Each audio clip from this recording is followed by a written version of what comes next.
dengan mengirim ke perguruan tinggi, dia letak aja di web, yang baca mendapat informasi tersebut, yang tidak baca akan kelewatan informasi. Nah, ini memperlihatkan birokratisasinya dipendek, dipangkas oleh Dikti, LLDikti ya. Begitu juga dengan kementerian. Kemudian dosen dibebaskan dari birokrasi yang berbelit. Nah, ini juga masih satu tantangan besar bagi kita. Contohnya misalnya ketika kita mengurus pangkat ya, itu masih ada birokrasi yang tidak semudah daripada yang diinginkan oleh menteri. Mudah-mudahan ke depan bisa lebih mudah lagi ya. Kemudian mahasiswa diberi kebebasan untuk memilih bidang yang disukai mereka. Nah, misalnya dia mahasiswa komputer tetapi punya bakat atau talenta yang lain, nah dia bisa mengimplementasikannya melalui kegiatan MBKM ini. Secara umum inilah yang disampaikan oleh menteri kita. Nah, undang-undangnya ada 10 ya. Undang-Undang nomor 20, Undang-Undang nomor 12, nomor 6 tahun 2014 tentang desa. Kenapa ada desa? Karena nanti ada kegiatan di desa ya. Kemudian PP nomor 4 tahun 2014 tentang pendidikan tinggi dan pengelolaan perguruan tinggi. Kemudian ada Peraturan Presiden nomor 8 tahun 2012 tentang KKMI, Peraturan Menteri Kebudayaan, sampai nanti Peraturan Menteri Desa, Pembangunan Daerah Tertinggal, dan Transmigrasi nomor 18 tahun 2019, yaitu tentang pedoman umum pendampingan masyarakat desa. Jadi landasan hukumnya cukup jelas ya. Nah, program utamanya ada 5 ya. Yang pertama adalah kemudahan membuka program studi baru. Ini sudah dilaksanakan, Dikti sangat mudah ya. Yang penting syaratnya cukup, membuka prodi itu sekarang sangat mudah. Kebetulan saya sebagai penilai pembukaan prodi melihat hal ini ya, sangat mudah. Kemudian perubahan sistem akreditasi perguruan tinggi, ini mulai dicoba.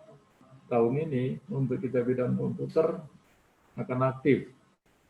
Mei ini harusnya sudah rilis, itu terkait dengan LAM Infocom. Jadi akreditasi prodi itu nanti dilakukan bukan lagi oleh Ban PT, tetapi oleh lembaga akreditasi mandiri. Kemudian yang nomor 3 nggak terkait sama kita. Kemudian ini yang paling penting adalah hak belajar 3 semester di luar program studi. Jadi kalau dia S1 itu istilahnya adalah 521. 5 artinya di dalam perguruan tingginya, di dalam prodinya. 2 artinya di luar prodi. Kemudian 1 nanti adalah magang. Maka disebut dengan 521. Kemudian kalau yang D3 disebut dengan konsep 321 ya. 3 di prodinya, 2 di luar prodi, 1 lagi magang. Tapi khusus untuk D3, ada lagi kebijakan yang harus kita sikapi nih Pak Pi sama kawan-kawan di D3, yaitu perguruan tinggi vokasi kemungkinan besar itu akan dialihkan menjadi diploma 4 atau sarjana kapan. Jadi cukup dinamis ya. Kemudian hak belajar 3 semester di luar prodi, kemudian 1 semester yang saya sebutkan tadi adalah 1 semester itu di luar prodinya, 2 semester dia dilakukan di luar perguruan tingginya. Nah, tujuannya ini meningkatkan kompetensi lulusannya, walaupun pada kenyataannya mungkin nanti sangat banyak juga hal-hal yang harus kita sikapi. Ya, ini khusus untuk ketua-ketua program studi. Dengan adanya kampus Merdeka Belajar ini, diharapkan ya ketua prodi ataupun program studi itu lebih fleksibel untuk mengatur kompetensi lulusannya. Terlebih lagi nanti dengan adanya contoh misalnya mahasiswa Pak Irfan, sistem informasi kan, dia bisa mempelajari aspek hukum, misalnya terkait dengan undang-undang ITE di perguruan tinggi lain yang ada program studi ilmu hukumnya, sehingga mahasiswa itu bisa mendapatkan apa sih undang-undang ITE yang bisa menjerat seseorang. Atau mungkin program studi KA misalnya di Pak Ridwan, misalnya Pak Ridwan Lubis, mahasiswanya kan belajar akuntansi yang lebih dalam lagi misalnya, maka dia bisa belajar di program studi akuntansi justru di luar daripada perguruan tingginya. Idealnya seperti itu, keinginan meningkatkan kompetensi lulusan.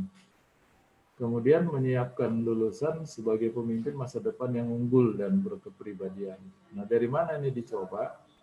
Nanti dengan dia magang atau dengan dia misalnya mengikuti kegiatan mengajar di luar di satuan pendidikan atau mungkin dengan kegiatan yang lain. Jadi sebenarnya kan kalau idealnya mahasiswa-mahasiswa kita yang selama ini kan kita sebut PKL ya, itu sama saja dengan magang, tetapi nanti di sini konteksnya lebih diperpanjang waktunya. Kalau selama ini PKL kita kan hanya dua minggu, 1 bulan, paling lama 2 bulan misalnya. Nah kalau ini nanti bisa sampai 1 semester ya. Jadi dia betul-betul meninggalkan kampus. Nah pada saat dia meninggalkan kampus itu, dia harusnya bisa menjadi pribadi yang unggul ya, bisa mempersiapkan dirinya untuk menjadi pemimpin. Kemudian, nah ini yang saya sebutkan tadi, hak belajar 3 semester di luar program studi ya. Jadi syarat umumnya adalah mahasiswa berasal dari program studi yang terakreditasi. Nah kalau di kita itu sudah terakreditasi semua ya, baik perguruan tinggi maupun program studinya, hanya saja tidak dipersyaratkan apa akreditasinya. Kemudian dia aktif dan terdaftar di PDDikti. Nah peran pihak terkaitnya kalau perguruan tingginya, dia harus menjamin bahwa mahasiswa itu dapat mengambil SKS di luar perguruan tinggi paling lama 2 semester atau setara dengan 40 SKS. Jadi kalau selama ini 40 SKS itu dilakukan di program studi atau di internal, itu bisa sekarang dipindahkan. Justru mahasiswa itu mengambilnya dari tempat lain. Kemudian mengambil SKS di program studi yang berbeda di perguruan tinggi yang sama. Misalnya prodi MI di kita diambil kuliah di prodi MI di perguruan tinggi lain, bisa. Tetapi nanti hal yang paling penting adalah ini, kalau itu mau ditempuh maka berarti ya kita harus menyiapkan ini dokumen kerjasamanya atau MOU ataupun SPK-nya atau PKS-nya, perjanjian kerjasamanya. Kalau selama ini kita banyak membuat MOU, itu tujuannya adalah untuk magang ya mahasiswa. Nanti mungkin MOU itu bisa diperluas. Misalnya seperti kalau dengan sekolah-sekolah kan selama ini kan biasanya hanya untuk UK ya, UKK uji kompetensi. Nanti ke depan MOU itu bisa juga memfasilitasi mahasiswa kita itu belajar di tempat mereka, mengajar. Jadi mahasiswa kita yang sudah kita rasa memenuhi kriteria atau kompetensi, tidak lagi kita datang ke sekolah itu hanya untuk UKK, tetapi mahasiswa kita kirim untuk mengajar. Sesuai dengan ketentuan daripada pedoman MBKM. Nah, fakultas, kalau kita tidak ada fakultas, kita skip. Nah, ini adalah tugas daripada program studi, menyusun atau menyesuaikan kurikulum dengan model implementasi Kampus Merdeka. Makanya nanti setelah acara ini, setelah kita libur Lebaran, kita akan diskusi nih ketua-ketua prodi untuk memikirkan kurikulum seperti apa yang paling cocok untuk menyerap atau mengimplementasikan MBKM. Kemudian memfasilitasi mahasiswa yang akan mengambil pelajaran lintas prodi dalam perguruan tinggi.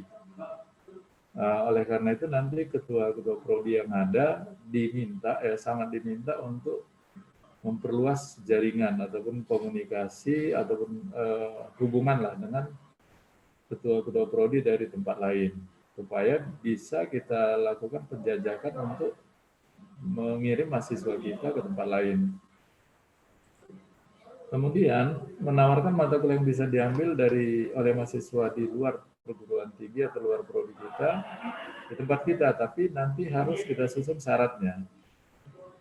Jadi nanti tidak tertutup kemungkinan mahasiswa kita itu justru belajarnya tidak hanya di kota kita, bisa saja justru nanti kalau mahasiswa kita itu punya kemampuan baik dari sisi akademik ataupun sisi biaya, dia bisa belajar misalnya di Jakarta, di Bandung atau di mana-mana dengan terlebih dahulu kita siapkan MOU dengan yang ditujunya ya.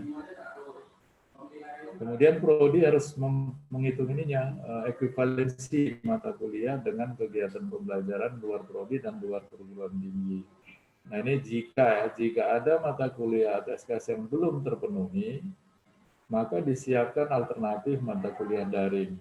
Jadi betul-betul cukup otonomi ya. Kita bisa melakukan itu sesuai dengan kemampuan ataupun keadaan yang kita miliki.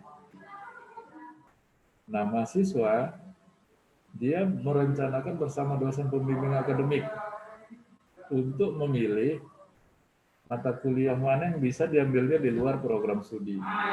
Ya. Kemudian mendaftar program kegiatan di luar prodi. Kemudian ini melengkapi persyaratan hal yang wajar ya. Kemudian mengikuti program kegiatan luar prodinya. Nah, tapi hal yang paling penting adalah mahasiswa yang terseleksi yang kita pilih untuk belajar di luar perguruan tinggi kita harus yang benar-benar kita lihat kemampuan akademiknya. Jangan nanti justru jadi dia belajar di tempat lain, justru kuliahnya jadi berantakan. Nah ini mitra tentunya membuat MOU seperti yang kita bilang tadi, kemudian melaksanakan kegiatan MOU melalui kegiatan luar prodi yang kita sebutkan. Nah ini ada hak belajar 3 semester di luar prodi yang bisa dipilih oleh mahasiswa, tetapi perguruan tinggi punya wewenang ya, punya hak untuk menyetujui atau tidak menyetujui. Yang pertama adalah pertukaran pelajar. Nah pertukaran pelajar ini dengan Malaysia kita sudah pernah coba sebenarnya, tetapi kemarin itu belum kita hitung SKS-nya. Nah mungkin nanti kalau misalnya wabah sudah mereda, kita bisa lakukan kembali gitu. Nah, jadi mahasiswa kita itu belajar mungkin di Medan, mungkin di Jakarta, mungkin di Malaysia, atau mungkin di negara lain ya. Tapi kita hitung, kita sepakati angka kreditnya. Kemudian yang kedua adalah magang atau praktek kerja. Ini udah kita lakukan, tetapi bedanya kalau yang sekarang waktunya lebih panjang. Bisa sampai 1 semester, 4 bulan deh. Magang betul-betul dia tuh bekerja gitu. Di banyak kasus yang saya lihat, di banyak fakta yang saya lihat, justru magang itu mahasiswa menerima gaji. Karena dia udah bekerja selama 4 bulan, dianggap oleh perusahaan itu menjadi pegawai honor mereka. Nah, untuk menuju ke sini tentunya sekali lagi perlu membicarakannya dengan pihak industri yang akan dituju. Kemudian ini yang saya sebutkan tadi, bisa saja asisten mengajar di satuan pendidikan. Jadi baik mahasiswa D3 ataupun mahasiswa S1 itu mempunyai peluang deh mengajar di SMP, SMK. Kemudian penelitian riset, nah ini tentunya lebih cenderung ke yang S1 ya. Kemudian ada proyek kemanusiaan. Nah misalnya seperti wabah sekarang ini kan, seperti pandemi sekarang ini kan sebenarnya banyak ya pihak-pihak memerlukan bantuan. Nah, misalnya kita melakukan kegiatan bakti sosial untuk sosialisasi tentang pentingnya melaksanakan protokol kesehatan. Kita lakukan katakanlah misalnya 2 bulan, 3 bulan ke desa-desa yang kita pilih. Nah, itu bisa dimasukkan sebagai kategori proyek kemanusiaan. Atau seperti yang sedang dilakukan sekarang, kan itu hampir tiap hari ya saya lihat di posting di grup. ada membagi sumbangan dan sebagainya kan, memberi infak dan sebagainya. Nah ini kalau dikelola, kalau dibuat aturannya, justru bisa menggantikan SKS daripada mahasiswa. Kalau selama ini kan yang bergerak kan, saya lihat kan dosen sama staf. Nah kedepannya bisa kita ajak mahasiswa untuk melakukan hal-hal seperti ini, dimulai dari pengumpulan dananya, kemudian perencanaannya, kemudian pelaksanaannya, sampai pembuatan laporan kegiatannya. Nah itu sudah bisa dianggap sebagai satu proyek kemanusiaan dan dihitung SKS-nya. Nah siapa nanti yang menghitung SKS-nya nanti adalah prodi dan tim. Jadi misalnya kegiatan yang kita lakukan dalam bulan Ramadan ini kan, safari Ramadan ini kan, itu sebenarnya adalah proyek kemanusiaan. Tetapi belum kita formulasikan, seperti yang saya katakan tadi, belum kita tentukan SKS-nya. Sekali lagi ke depan bisa kita tentukan SKS-nya sebenarnya. Kemudian kegiatan wirausaha ya, dulu beberapa contoh ya, ya Pak Pi ya, banyak mahasiswa kita itu yang berhasil wirausaha. Tetapi kan sekali lagi itu kan sifatnya juga 0 SKS. Nah, ke depan dia bisa dibuat SKS-nya. Kemudian ada studi atau proyek independen, kemudian ada membangun desa atau kuliah kerja nyata tematik. Jadi kalau yang membangun desa dan studi proyek independen ini mungkin lebih cenderung ke yang S1. Jadi kalau S1 itu bisa semua, ya kalau yang S1 bisa semua, tapi kalau D3 mungkin kalau untuk penelitian dengan perguruan tinggi lain itu belum sampai tarafnya ya kalau menurut saya. Kemudian studi proyek independen juga belum sampai tarafnya, membangun desa juga atau KKN juga belum sampai tarafnya. Jadi ini adalah 8 ya kegiatan yang bisa dilakukan sebagai bentuk hak belajar 3 semester di luar program studi. Nah ini penjelasannya secara ringkas yang saya sampaikan tadi. Apa tujuan pertukaran pelajar?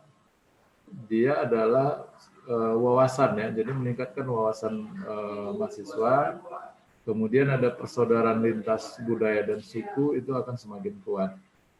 Bisa kita bayangkan kalau mahasiswa kita misalnya belajar di Sulawesi misalnya, nah situ nanti akan ada terbentuk ya persaudaraan antara orang kita dengan orang Sulawesi. Atau mahasiswa kita misalnya belajar seperti di Malaysia atau di Thailand atau di Vietnam, boleh, saya pikir boleh. Kenapa? Karena itulah yang diharapkan pertukaran pelajar ya. Kemudian membangun persahabatan mahasiswa antar daerah, suku, budaya, dan agama sehingga meningkatkan semangat persatuan dan kesatuan bangsa. Ini adalah idealnya ya, menyelenggarakan transfer ilmu pengetahuan.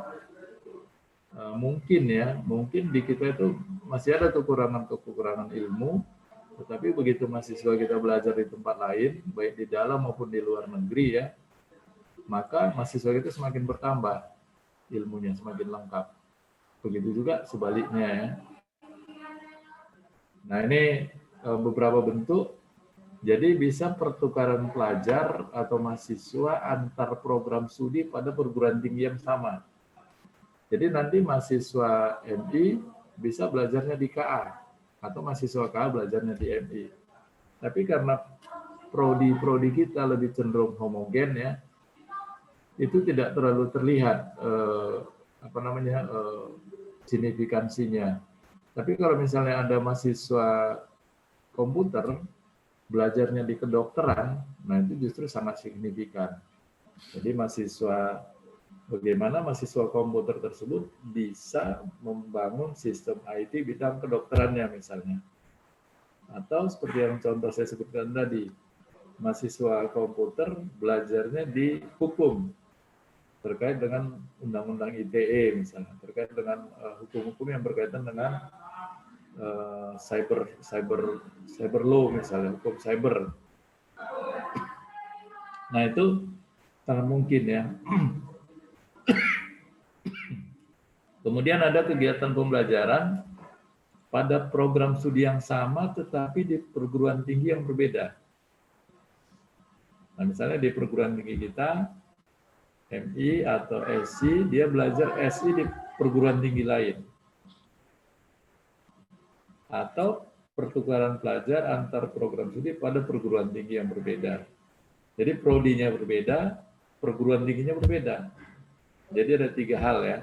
Kalau nanti mahasiswa kita itu ingin bertukar pelajarannya. Nah, ini mekanismenya nanti secara umum kalau kita sudah membentuk tim, nanti ini akan menjadi dasar untuk pedoman pelaksanaan pertukaran pelajarnya. Nah, di sini nanti bidang unit penjaminan mutu diharapkan bisa menyusun SOP pelaksana. Ini tugasnya ya, perguruan tinggi ada beberapa tugas sampai nanti nomor 6 dia. Dia harus bisa melaporkan hasil kegiatan belajar ke Dirjen Pendidikan Tinggi melalui pangkalan data pendidikan tinggi. Jadi nanti Pak Heru pada suatu ketika ya ada nanti proses-proses konversi.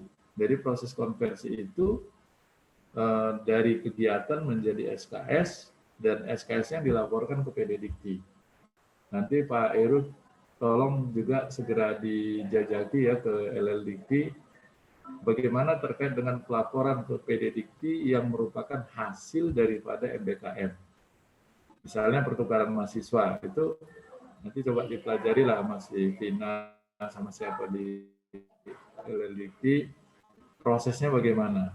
Karena tahun ini 2021-2022 akan ada perguruan tinggi yang melaporkan itu ke LLDikti.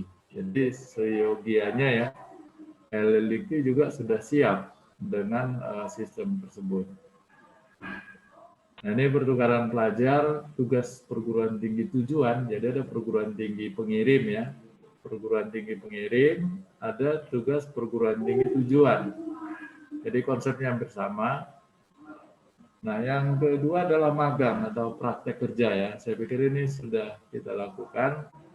Hanya saja sekali lagi, kalau magang atau praktek kerja selama ini, waktunya hanya 2 minggu, 1 bulan, paling lama 2 bulan. Nah, kalau ini nanti dia lebih cenderung ke 1 semester, full. 1 semester itu mahasiswa kita nanti meninggalkan kampus. Tapi, nah ini tapi ya, tapi bagi kita di PTS, nanti ada satu skenario yang harus kita pikirkan betul-betul, yaitu terkait dengan SPP. Jadi kita harus bisa merumuskan mahasiswa-mahasiswa yang akan magang 1 semester akan sangat sulit menagih SPP-nya ya. Oleh karena itu mungkin nanti salah satu poinnya adalah dia sudah harus membayar semester penuh pada semester yang akan dilakukannya magangnya. Misalnya dia mau magang ini semester depan, dan sebelum dia pergi magang, uang kuliahnya sudah harus dibayar penuh. Nah, itu adalah cara ya untuk meyakinkan kita bahwa kewajiban mahasiswa harus terselesaikan juga. Karena nanti kalau kewajiban mahasiswa tidak selesai, nanti pasti akan berimbas ke yang lain-lain. Misalnya masalah gaji, masalah kegiatan atau program, kemungkinan akan terhambat. Kemudian ini mekanismenya yang dilakukan perguruan tinggi adalah membuat kesepakatan. Jadi tetap ya Pak Pi ya, kalau magang ada MOU-nya atau SPK PKS-nya, kalau pertukaran pelajar ada PKS-nya. Jadi masing-masing kegiatan yang 8 tadi, kalau kita bekerja sama dengan instansi lain, harus ada PKS-nya. Nah, yang memayungi itu nanti adalah MOU-nya. Ya, jadi ada MOU atau payung besarnya dulu, kemudian baru disusun PKS-nya. Ini yang dilakukan oleh perguruan tinggi kita misalnya, kemudian ini yang dilakukan oleh mitra magang kita, ya, menyediakan supervisor, mentor atau coach. Jadi ketika nanti mahasiswa kita magang ke tempat lain, karena waktu magangnya itu cukup panjang, kita harus bisa meyakini bahwa mahasiswa kita itu nanti benar-benar dibimbing. Ya. Nah, ini yang keempat ini menarik seperti yang saya katakan tadi. mahasiswa yang magang di tempat lain karena dia jangka waktunya itu sudah 4 bulan, 5 bulan, atau 1 semester, harus kita pikirkan hak dan jaminan sosial sesuai dengan perundang-undangan. Jadi harus ada asuransi kesehatannya, harus ada keselamatan kerja, harus ada honornya, dan dia harus punya hak sebagai karyawan magang. Kalau 2 minggu mungkin tidak ya, tapi kalau udah satu semester, maka perlulah dipikirkan nanti masalah asuransi dan sebagainya. Jadi supervisor harus mendampingi mahasiswa tersebut selama magang, dan bersama dosen pembimbing kita dari kita itu adalah memberikan penilaian. Kalau yang nomor E, ini sepertinya sudah kita lakukan, tapi yang nomor D-nya ini adalah hal yang baru di dalam pelaksanaan MBKM. Ya. Mungkin belum ada ya, kalau pengetahuan saya, belum ada mahasiswa kita yang magang itu dapat honor, gitu, dapat gaji, atau dapat asuransi kesehatan misalnya. Yang dilakukan mahasiswa adalah dengan persetujuan dosen, dia harus mendaftar atau melamar. Jadi dia harus mendaftar atau melamar. Kalau setelah dia mendaftar atau melamar tersebut, nanti ada proses seleksinya gitu. Jadi nanti ketua-ketua program studi ataupun tim harus bisa menyeleksi mana-mana yang boleh magang, karena seperti yang saya bilang tadi adalah magang ini kan sifatnya lebih ke arah kerja. Kerja itu adalah lebih mengarah kepada profesionalisme ya. Jadi tidak semua juga bisa kita setujui. Kalau mahasiswanya kita ragu dia bisa bekerja profesional, ya sebaiknya jangan dikirim.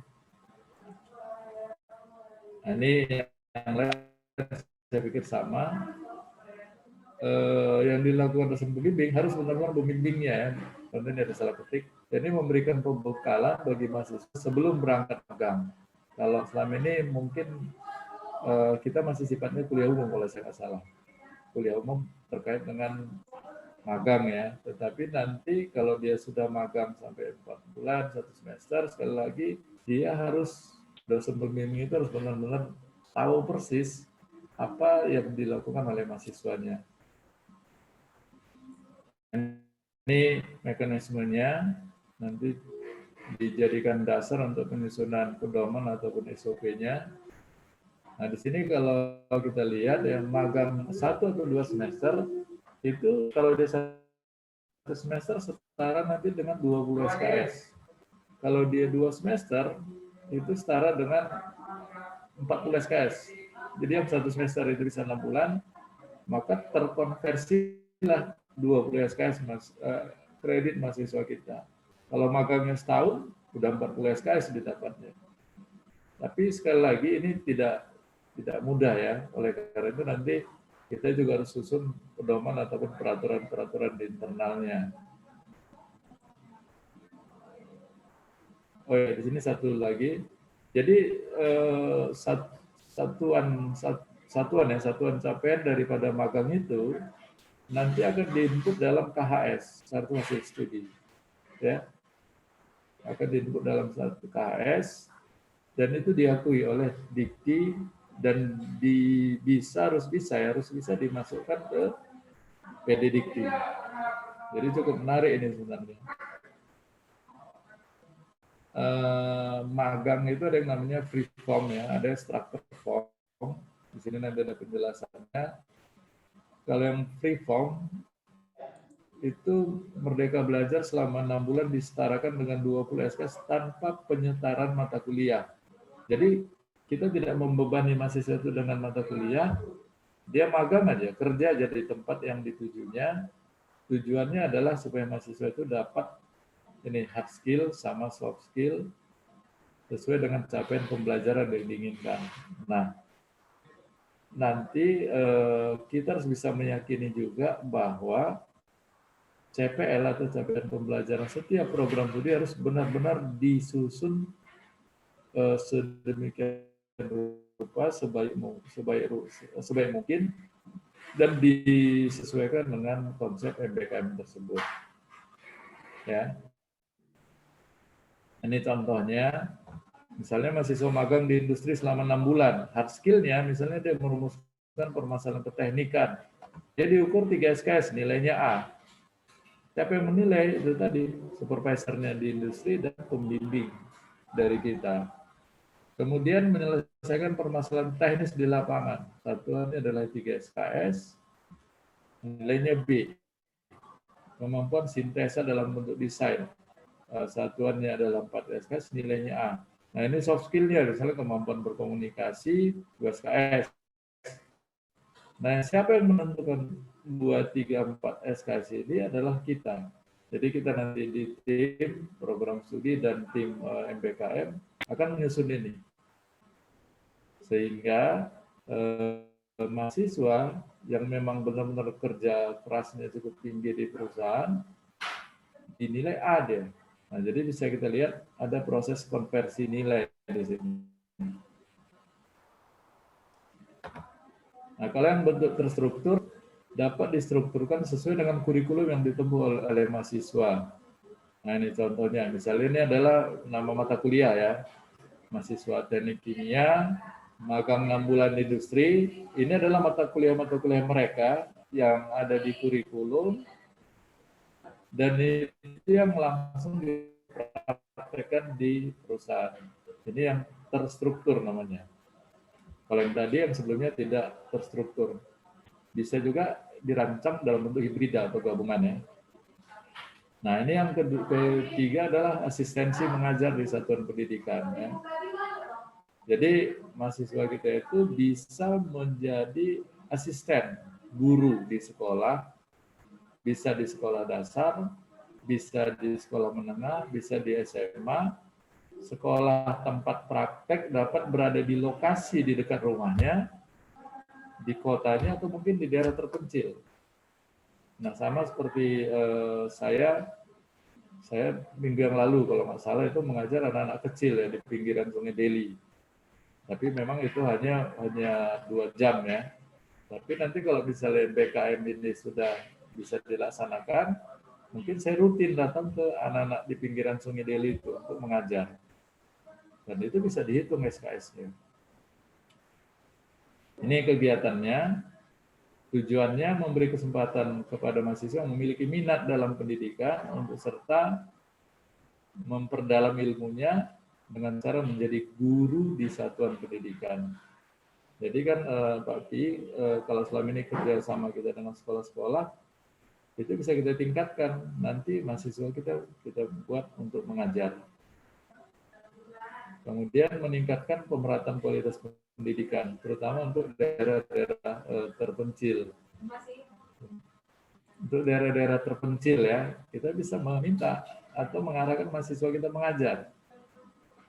Misalnya di daerah kita lah, daerah Solikun atau daerah Pak Ridwan atau daerah Pak Pi, misalnya ada di desa-desa yang terpencil, kita bisa kirim ke sana mahasiswa kita untuk mengajar dan membantu ya desa-desa yang memang betul-betul perlu bantuan pendidikan. Nah, ini adalah mekanisme pelaksanaannya yang dilakukan oleh perguruan tinggi ini. Lalu ujungnya adalah membuat MOU ya. Kemudian mekanisme pelaksanaannya karena sifatnya adalah sudah masuk ke sistem pengajaran, maka nanti harus ada kontrak kerjasama. Jadi selain MOU, misalnya kita mengirim mahasiswa kita ke sekolah tertentu di daerah terpencil, maka harus kita buat kontrak. Nah ini menarik. Ada satu peluang yang terpikirkan oleh saya sekarang ini adalah kalau nanti mahasiswa ini kita kirim misalnya ke daerah-daerah terpencil kan mungkin biayanya tinggi ya. Terus bagaimana biaya mahasiswa ini? Nah mungkin kita bisa mengajak pihak ketiga melalui CSR dari perusahaan-perusahaan. Ini juga menjadi tantangan penting ya bagi kita. Kemudian dilakukan mahasiswa adalah menyusun laporan kegiatan, kemudian melaksanakan kegiatan asisten dan mengajar di satuan pendidikan, di bawah bimbingan dosen pembimbing. Jadi tetap pembimbing itu mempunyai peran yang sangat penting ya. Ini mekanismenya. Nah kemudian penelitian D3 saya pikir berat ya, tetapi kalau S1 mungkin ya. melalui penelitian mahasiswa dapat membangun cara berpikir kritis ya, hal yang sangat dibutuhkan. Kemudian mahasiswa akan lebih mendalami, memahami dan mampu melakukan metode riset secara lebih baik. Jadi kalau selama ini skripsi yang disusun oleh mahasiswa itu sudah dilakukan, tetapi nanti dengan penelitian dengan konsep MBKM, mahasiswa kita mungkin melakukan penelitian bersama dengan mahasiswa dari perguruan tinggi lain, sehingga kualitas skripsi daripada mahasiswa kita itu bisa menjadi lebih baik. Bisa kita bayangkan kan kalau misalnya skripsi mahasiswa SI misalnya, dia membahas tentang sistem informasi, tapi dikaitkan dengan kejahatan cyber misalnya, cyber crime. Nah, sistem informasinya dari mahasiswa kita, ilmu hukum dari mahasiswa yang ada di program studi ilmu hukum. Sangat mungkin ya. Kemudian dapat diharapkan meningkatkan mutu, mahasiswa mendapatkan kompetensi penelitian melalui pembimbingan langsung, meningkatkan ekosistem dan kualitas riset di laboratorium, sehingga memberikan sumber daya peneliti dan regenerasi peneliti sejak dini ya. Jadi kalau selama ini konsep yang dikembangkan oleh Pak Agus dengan pemburu jurnal, mungkin nanti bisa kita perluas lagi nih dengan kerjasama peneliti. Sehingga nanti tugas Pak Agus dan Pak Widodo menjadi lebih komprehensif. Nah, ini yang dilakukan oleh perguruan tinggi ya. Nanti detailnya coba Bapak Ibu baca. Nah, proyek kemanusiaan yang saya katakan tadi, kalau selama ini kan kita banyak membantu mengatasi bencana ya. Pelibatan mahasiswa selama ini bersifat volunteer, sukarela, dananya berjangka pendek. Daerah Siantar Simalungun, khususnya Simalungun ya, kalau saya nggak salah itu kan sering terjadi bencana ya, banjir, tanah longsor dan sebagainya. Mungkin kita bisa meletakkan di daerah-daerah yang berpotensi banjir atau longsor tersebut mahasiswa kita gitu, secara bergiliran. Misalnya semester ini mahasiswa ini yang berangkat ke situ untuk membantu jika ada kejadian banjir, kejadian longsor, ataupun mungkin menjadi orang-orang yang membangun, melakukan sosialisasi lah terkait dengan peduli bencana itu tadi. Nah, selain itu banyak lembaga internasional seperti UNESCO, UNICEF, WHO yang dapat melakukan kerjasama dan membuat pilot proyek pembangunan di Indonesia. Ini menarik. Ini saya beberapa kali menyampaikan suatu ketika nanti kita harusnya bisa membuat kerjasama dengan luar negeri ya terkait dengan kebencanaan. Ini kemudian dilakukan oleh perguruan tinggi. Dosen bersama lembaga mitra menyusun form logbook, ya, melaporkan hasil belajar ke Dirjen Pendidikan Tinggi melalui pangkalan data pendidikan tinggi juga. Jadi kalau ada mahasiswa kita yang rutin melakukan bantuan-bantuan ke daerah-daerah bencana, nanti harus dikonversi juga ke SKS dan dilaporkan ke PDDikti. Ini yang dilakukan mitra. Mitra nanti memberi nilai untuk direkognisi menjadi SKS mahasiswa. Jadi misalnya mahasiswa kita kirim ke daerah tertentu di Simalungun, nanti diletakkan di sana, nanti menilai adalah perangkat desa di situ akan menilai mahasiswa kita ini, dan nilainya itu dikonversi menjadi SKS. Nah, ini mekanismenya. Nah, ini kegiatan wirausaha ya.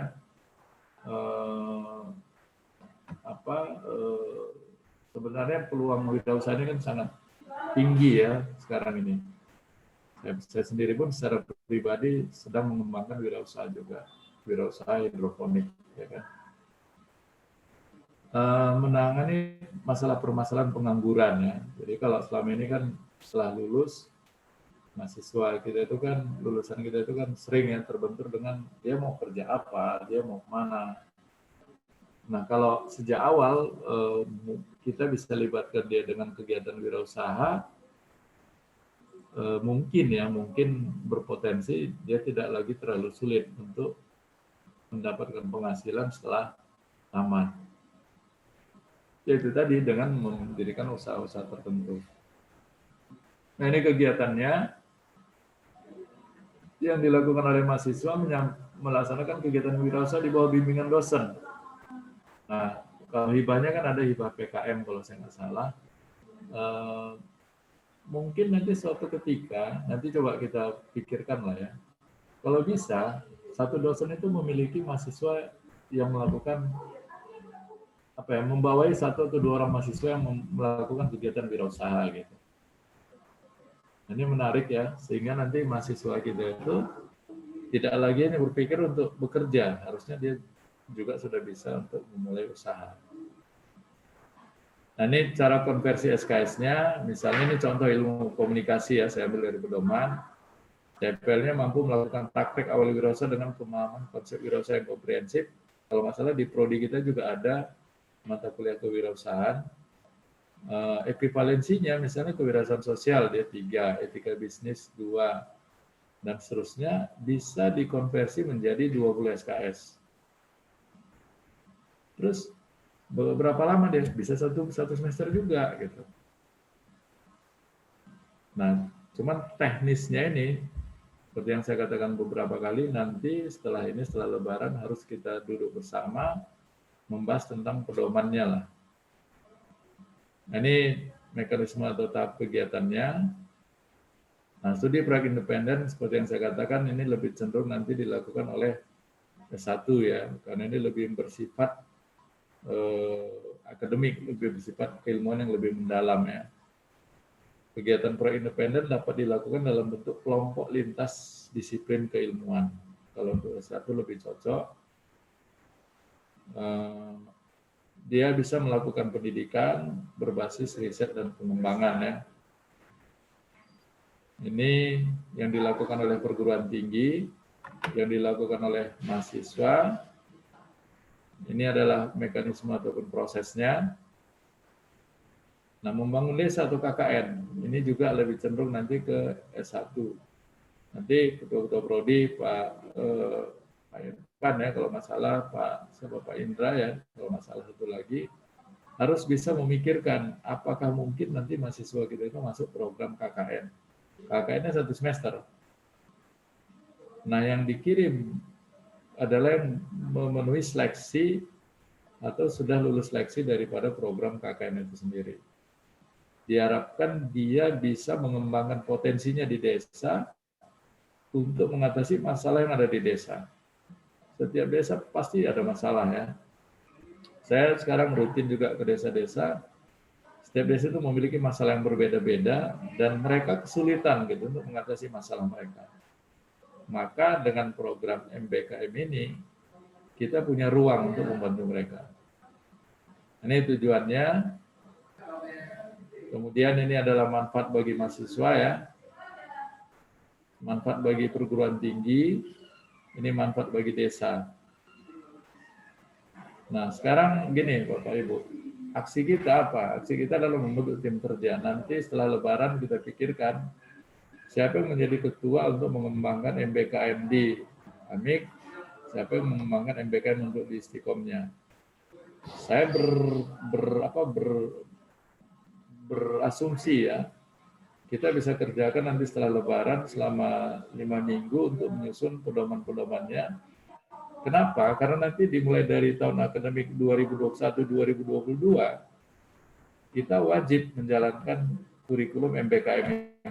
Jadi kalau kita hitungannya Juni, kemudian nanti kita lakukan sosialisasi, uji coba, dan sebagainya, mungkin awal September. Jadi Juli, Agustus, kita punya 2 bulan untuk melakukan revisi-revisi. Awal September sudah bisa kita terapkan.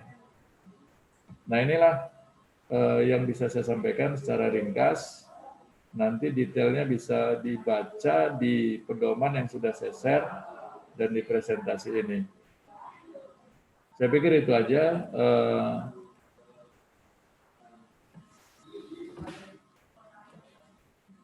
Kira-kira ada yang mau disampaikan, Bapak Ibu? Saya Pak ada pertanyaan Pak. Ya, silakan Pak Irfan. Terima kasih Pak. Assalamualaikum warahmatullahi wabarakatuh.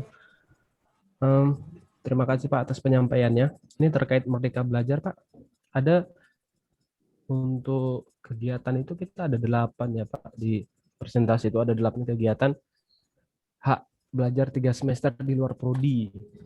Jadi yang mau saya tanya Pak, ini kan berupa hak, berarti berbeda sama kewajiban. Jadi ada yang boleh, ada yang tidak gitu ya Pak. Nah, jadi mahasiswa boleh memilih. Jadi tidak wajib. Tidak wajib ya Pak. Kita tawarkan, dia merdeka memilih yang mana. Iya. Tetapi dari yang 8 ini harus benar-benar kita pikirkan yang mana yang kita memang sudah siap. Oh, jadi kita pilih satu atau ke semua itu kita sediakan pilihan Pak? Tergantung kita sebenarnya. Jadi pemerintah kan sudah menyiapkan 8 kan. Iya Pak. Dari 8 itu kita yang boleh hanya magang saja boleh, kemudian ada KKN boleh, pertukaran mahasiswa boleh, tapi yang lain jangan dulu karena kita belum mampu. Nah ini kan nanti di rapat-rapat kita pikirkan. Oke Pak. Nah. Terus untuk yang itu Pak, dari 8 itu ada pertukaran pelajar ya Pak. Untuk pertukaran pelajar, seandainya kita punya ada 40 mahasiswa yang kompeten dan ingin ikut seleksi dan mereka lulus, contohnya ada 40 atau 30 gitu Pak, 30 mahasiswa. Jika itu pertukaran pelajar kita lakukan di kampus lain Pak, tentu kampus lain itu terpaksa harus buat kelas baru itu Pak. Nah, mereka. Kita pakai ini, misalnya di 3 orang kita kirim ke kampus A. Nanti dari kampus A mengirim sama kita 3. 5 orang kita kirim ke kampus B. Kampus B itu mengirim sama kita 5 gitu. Jadi sifatnya adalah win-win solution. Tidak 40-nya kita kirim ke satu kampus yang sama, nanti berat di mereka kan. Iya. Itu yang. Jadi kita ini deh kita belah, kita sisir.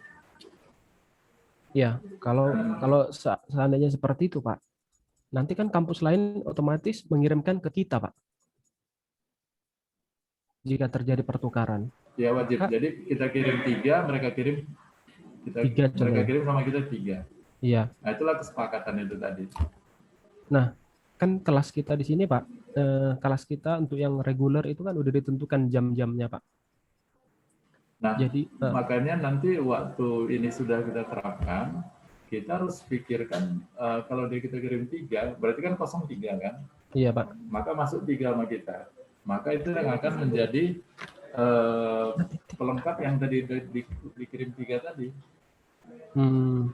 Jadi sifatnya keluar 3 masuk 3. Jadi sebenarnya tidak mempengaruhi kapasitas yang ada. Ini maksud saya kalau kita buat contoh kan Pak, ada pertukaran pelajar contoh dengan USI contohnya Pak, yang paling dekat di sini. Nah, jika fakultas teknik mereka itu menawarkan beberapa mata kuliah yang untuk program kampus Merdeka, jika banyak mahasiswa kita itu yang berminat, apa enggak lebih baik malah dosennya aja yang kemari gitu Pak? Oh tidak. Kalau itu berarti bukan pertukaran pelajar namanya kan, pertukaran dosen kan? Iya Pak. Iya kan? Jadi konsepnya adalah mahasiswa kita itu yang kita kirim keluar supaya dia mempunyai kemampuan untuk belajar. Oh, nggak bisa gitu berarti ya Pak? Harus pertukaran pelajar ya Pak? Dia harus pertukaran pelajar. Nah, karena memang poinnya kan pertukaran pelajar, bukan pertukaran dosen kan? Iya Pak. Ya. Oke. Nanti terus yang detailnya kita memang harus betul-betul memikirkan seperti apa yang bisa kita lakukan. Kalau memang kita rasa kita tidak bisa melakukannya, jangan kita buka dulu ruang itu. Itu kan otonomi di kita juga kan. Iya ya Pak. Oke, ada lagi? Interupsi Pak. Ya. Pak Irfan dulu ya, satu lagi katanya. Komentar ya. Ya.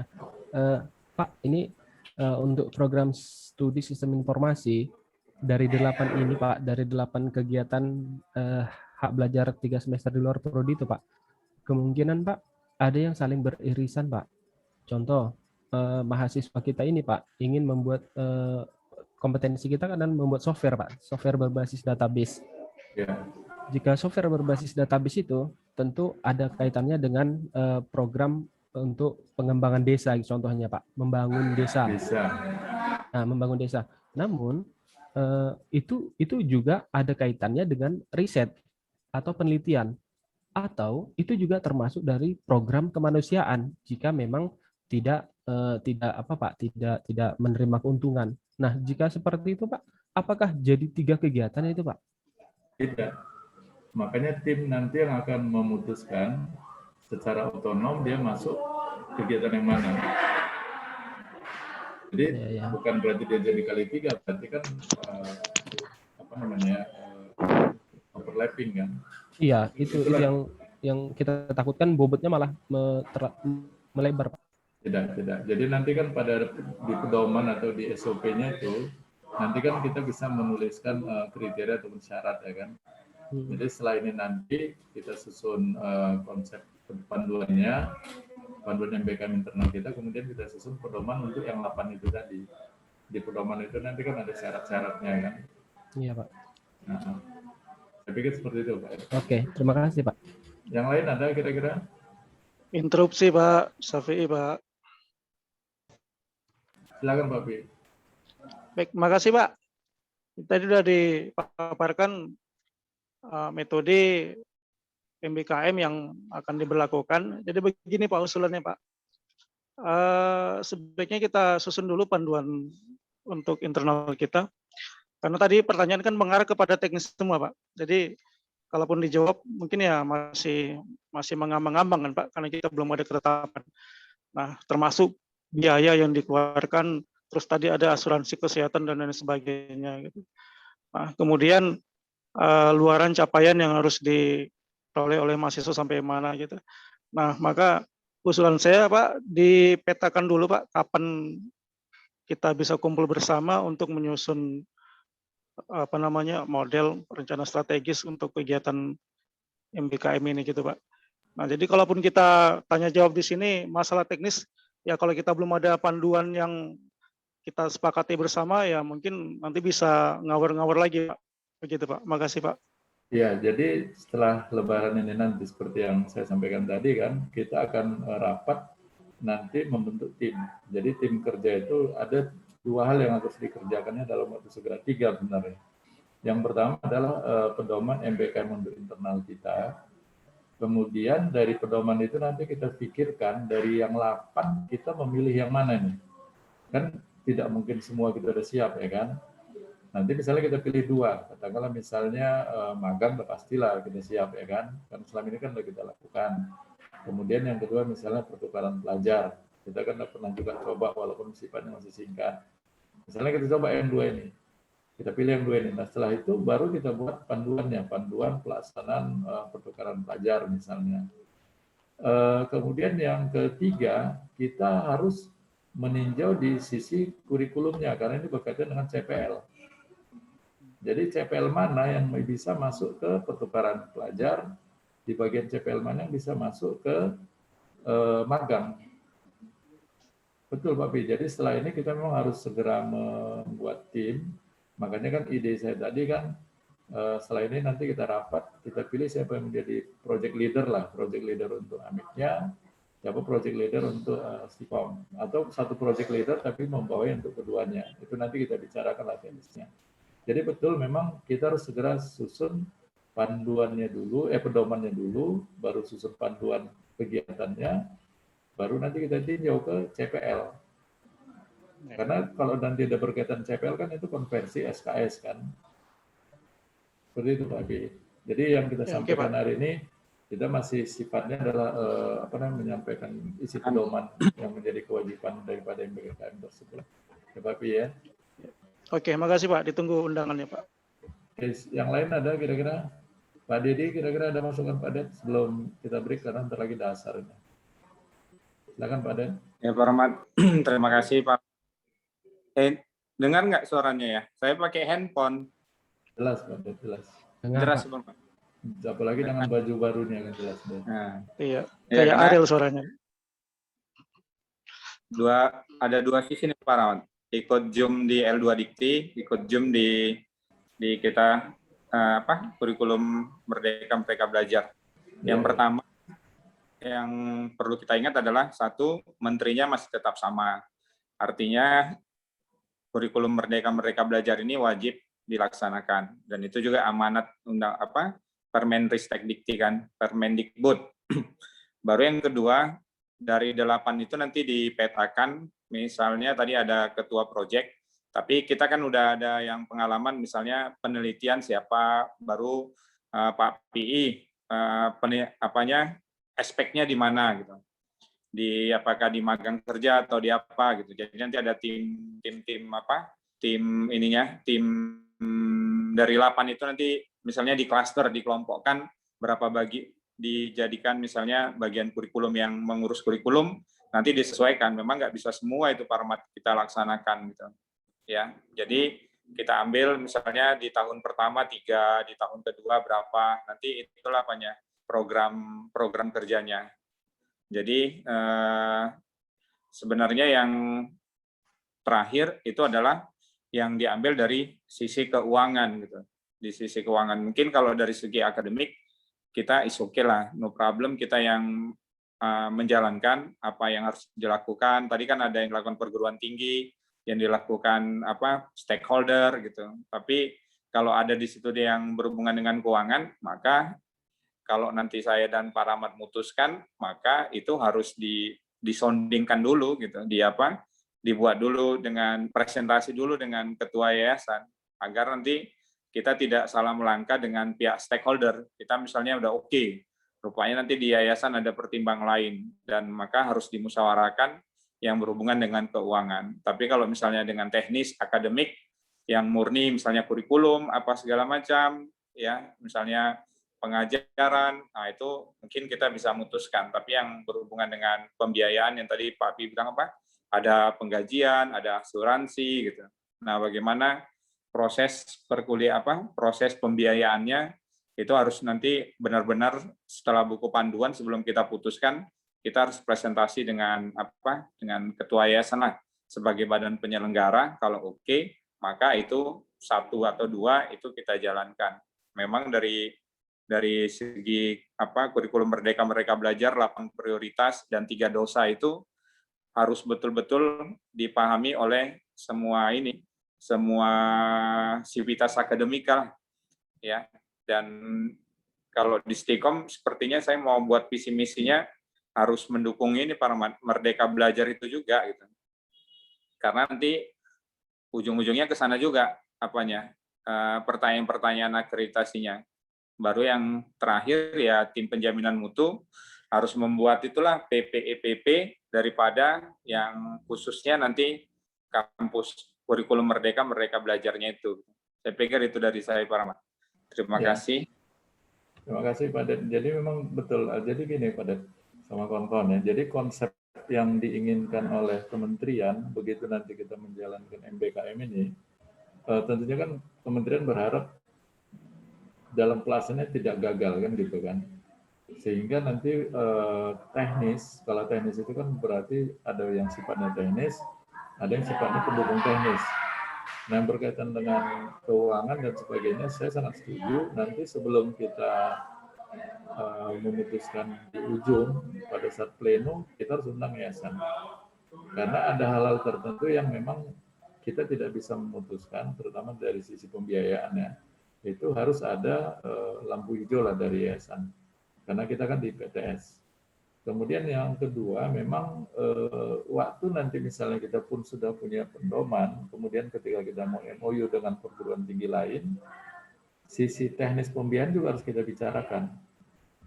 Karena bisa saja nanti perguruan tinggi yang mau kita kerjasama ini besar, katakanlah misalnya kita sama tempat Pak Wahyudi misalnya kan Pak Det, dia kan udah besar, kita masih belum sebesar mereka kan.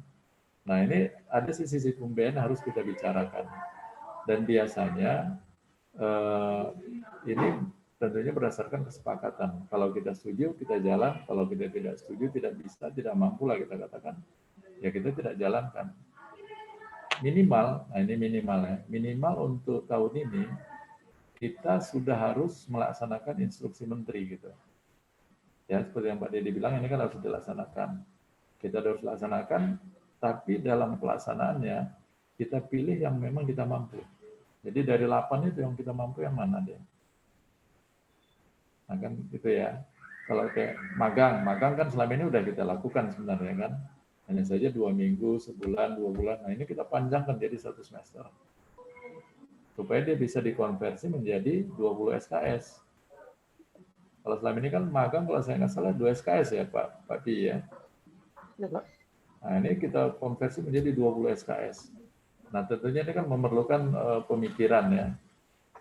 Sehingga nanti kita tidak berharap begitu kita udah jalankan, justru mahasiswa kita berantakan. Setuju pada konsep pembiayaan harus difinalkan nanti bersama yayasan. Oke, Bapak Ibu yang lain ada kira-kira?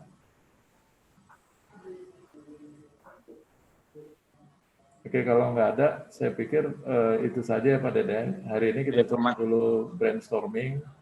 Kita sudah sampaikan buku pedoman dari Dikti, dan saya juga tadi coba membuat dalam bentuk presentasi. Mau tidak mau, ini harus kita mulai mengerjakannya. Jadi 2021-2022 kita harus punya konsep kurikulum Kampus Merdeka, Merdeka Belajar. Ya, saya pikir itu dulu ya Bapak Ibu ya. Mohon izin sebenarnya tadinya saya berharap bisa ini Pak Det, bisa ke Siantar hari ini, rupanya udah nggak boleh lagi. Ya. Udah lockdown ya Pak Rahmat? Nah, udah di stop semua, jadi nggak boleh lewat Deli Serdang lagi. Oh iya Pak ya. Nah, saya pikir itu aja Bapak Ibu, terima kasih. Yang penting kita sehat-sehat. Nggak bisa datang ke rumah Pak Rahmat Pak ini? Nggak bisa, makanya buka puasa ya hari Jumat ya, kalau nggak salah kan. Iya. Mungkin saya pun memang nggak bisa lagi keluar ini. Kita di daerah kita masing-masing dulu lah. Ya, terima kasih ya Bapak Ibu ya. Terima kasih Abdi yang sudah fasilitas hostnya. Assalamualaikum warahmatullahi wabarakatuh. Waalaikumsalam warahmatullahi wabarakatuh. Siapa? Biar aja gitu tanggalnya, nanti di pelaksanaannya aja. Siapa? Ganti-ganti surat lagi, laptopnya ada apa aja itu? Laptopnya udah bermasalah ini, udah mati lagi. Ya, jatah kampus lah, masa udah pribadi, kok ada aja gue kerjaan kantor mah. Kan? Apa saya?